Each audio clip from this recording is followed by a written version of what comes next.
Hello दोस्तों।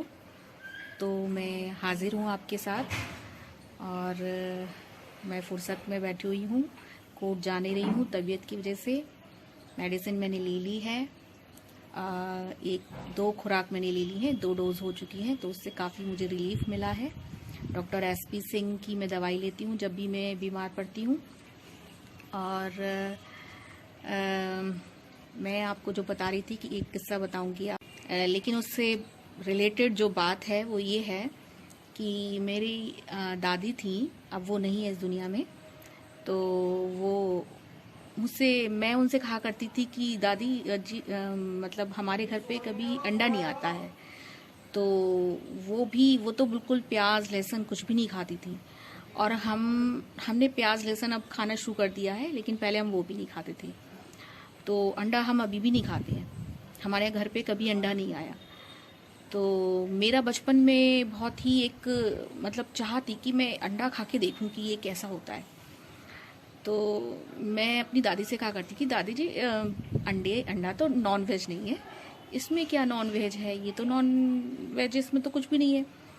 तो मुझसे उन्होंने कहा कि देखो ये जो है अंडा, ये नॉन वेज नहीं है, लेकिन इसमें से एक जीव निकलेगा।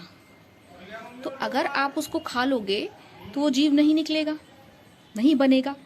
तो इसका मतलब क्या हुआ, उस अंडे में ऐसे तत्व हैं, ऐसे केमिकल हैं कि जिससे कि एक जीव उत्पन्न हो, जन्म ले। तो वो वेजिटेरियन तो नहीं हो सकती ऐसी चीज। तो ये बात जब उन्होंने मुझे बताई तो मुझे समझ में आया, और तब मुझे लगा कि नहीं, अंडा भी एक ऐसी चीज़ है कि हम एक जीवित इंसान उससे बनने वाला है, हम उसको खा रहे हैं, तो ये भी गलत है। तो उसके बाद मैंने कभी ऐसा सोचा भी नहीं कि मैं कभी अंडा खाऊं। तो अब मुझे कभी अब ऐसा मन भी नहीं करता है। वो बचपन का एक होता है ना क्रेज़ कि अरे ये देखें कैसा है होता है अंडा, तो वो चीज़ थी। लेकिन अब मेरा जब से उन्होंने मुझे ये बात बताई तब से मेरा कोई ऐसी इच्छा नहीं हुई।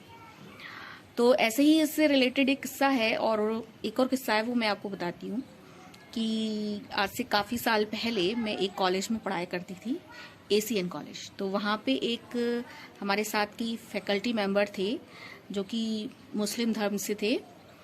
तो उनके और मेरे बीच में एक हेल्दी डिस्कशन हुआ। आप उसको आर्ग्यूमेंट बोल सकते हैं, डिस्कशन बोलिए, वैसे हेल्दी डिस्कशन था। तो उनका ये कहना था, मेरा ये कहना था कि हम जो है वेजिटेरियन हैं और हम वेज ही लेते हैं, नॉन वेजिटेरियन हम नहीं हैं। तो उन्होंने कहा कि अरे आप कैसे कह सकते हैं आप वेजिटेरियन हैं, मैंने कहा क्यों? तो उन्होंने कहा आप सब्जियां खाते हैं, आप सब्जियां तो खाते होंगे, है ना, तो दाल लेते हैं, सब्जी लेते हैं, तो वो क्या जीवित चीज़ नहीं है? वो भी तो एक जीवित एक पौधा है जो कि एक जीवित तत्व है, सांस लेता है वो भी। तो जब उन्होंने मुझे ये बात कही तो मुझे इसका आंसर नहीं आया उस समय बताना उन्हें कि इसका मैं क्या तर्क, मतलब इस तर्क का मेरे पास कोई जवाब नहीं था। जो उन्होंने मुझसे बात ये कही कि उसमें भी तो जान है, पौधे में भी तो जान है, तो आप उसे तोड़ रहे हैं और उसे खा रहे हैं, तो आप कैसे कह सकते हैं कि आप वेजिटेरियन हैं? तो मेरे उस समय ये बात समझ में नहीं आई थी, लेकिन अब मुझे इसका आंसर समझ में आ चुका है। और वो हमारे सदगुरु हैं, आप भी जानते होंगे उन्हें, बहुत ही नोन सदगुरु हैं। कोयम्बटूर में उनका आश्रम है, ईशा योगा करके वो अपना चलाते हैं। तो उन्होंने मुझे बताया, मतलब मुझे क्या, सबको बताया, उनसे मुझे पता चला कि उन्होंने ये बताया था कि जो भी हम जो नॉन वेजिटेरियन जो होते हैं, तो वो जो नॉन वेज लेते हैं तो वो एक किसी भी जीवित किसी भी जानवर का ही लेंगे। तो जैसे कि कोई भी आप, जैसे कि मुर्गा होता है, मुर्गी होती है, या बकरा बकरी जो भी होता है, जो भी नॉन वेज में होता है, तो ये जो जानवर हैं ये हम प्रकृति के ज़्यादा नज़दीक, हमारे ज़्यादा नज़दीक हैं। जो इनमें 5 सेंसेस होती हैं ये उनमें ज़्यादा होती हैं, और वो फील भी कर सकते हैं, महसूस भी कर सकते हैं, और चल भी सकते हैं, फिर भी चल सकते हैं, बोल सकते हैं और चिल्ला सकते हैं। उनकी ज़बान है, उनका वो हाथ हैं, उनके पैर हैं। तो ऐसी चीज जो प्रकृति के ज्यादा जो कि एक हम आम इंसान से ज्यादा नजदीक है, तो वो चीज आप खाएंगे, उसमें एक भावनाएं भी होती हैं जानवरों में। तो वो जो भावना वो उस इंसान को आप मार के जो खाएंगे उसमें ज्यादा नॉन वेज का तत्व है। और पेड़ हैं, पौधे हैं, ये हमारे जैसे नहीं है। ये इनके 5 जो सेंसेस हैं वो नहीं है इनमें। न वो बोलते हैं, न वो चल सकते हैं। हाँ, वो जीवित तो है, ये हमने माना कि वो जीवित हैं, लेकिन उनमें जो 5 जो सेंसेस हैं वो कहीं ना कहीं नहीं है। तो हम ऐसी चीज को प्रेफर हमें करना चाहिए जो कि वो इससे थोड़ी सी दूर हो। तो जैसे कि अगर आप देखेंगे, जो इंसान की भावनाओं से ज्यादा जो रिलेटेड होते हैं जो भी जानवर हैं, वो अगर आप न लें और आप जितना दूर चले जाएंगे, अब जैसे समुद्र के जितने भी सी फूड जो होते हैं उनको आप लेते हैं, वो थोड़े से और बेटर होंगे उस चीज से। और प्लांट्स जो है वो सबसे ज्यादा बेटर है।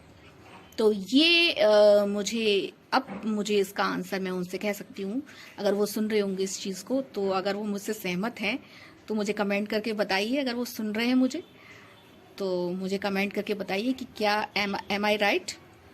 और ये मुझे अपने आप से नहीं आया, ये मुझे सदगुरु से पता चला और उन्होंने जो कहा वो मुझे बात बिल्कुल सही लगी। और मैं अब उनको इस बात का जवाब दे सकती हूँ कि प्लांट्स जो हैं वो लिविंग तो हैं, लेकिन वो 5 सेंसेस उनमें डेवलप नहीं है, वो हमारे इंसानों जैसे नहीं है।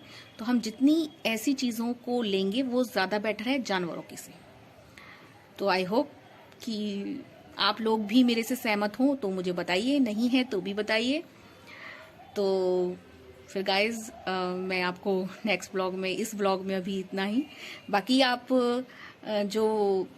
जो चिड़िया और जो अंडे वाली जो मैंने आपको दिखाया है उसका भी पूरा आगे मैं आपको प्रोसेस दिखाऊंगी। कुछ उसमें ट्विस्ट है, उसमें भी आगे धीरे धीरे जो प्रोसेस होता जा रहा है वो मैं आपको दिखाऊंगी। तो बने रहिए मेरे साथ। और आप जो मेरी और क्रिएटिविटी जो है वो मैं अभी नहीं दिखा पाई आपको तबीयत की वजह से। अभी मैं आपको इसलिए ठीक लग रही हूँ क्योंकि मैंने मेडिसिन ले ली है और मैं काफ़ी अच्छा भी फील कर रही हूँ। कोर्ट में नहीं जा रही, पूरा रेस्ट कर रही हूँ घर पे ही। तो जब मैं आपको नेक्स्ट ब्लॉग में अपनी पूरी क्रिएटिविटी बताऊंगी और जो भी वो अंडे वाला जो चिड़िया का जो है आगे का प्रोसेस वो भी मैं दिखाऊंगी। तो बने रहिए मेरे साथ। नेक्स्ट ब्लॉग में मिलती हूँ आपसे। Take care and bye bye.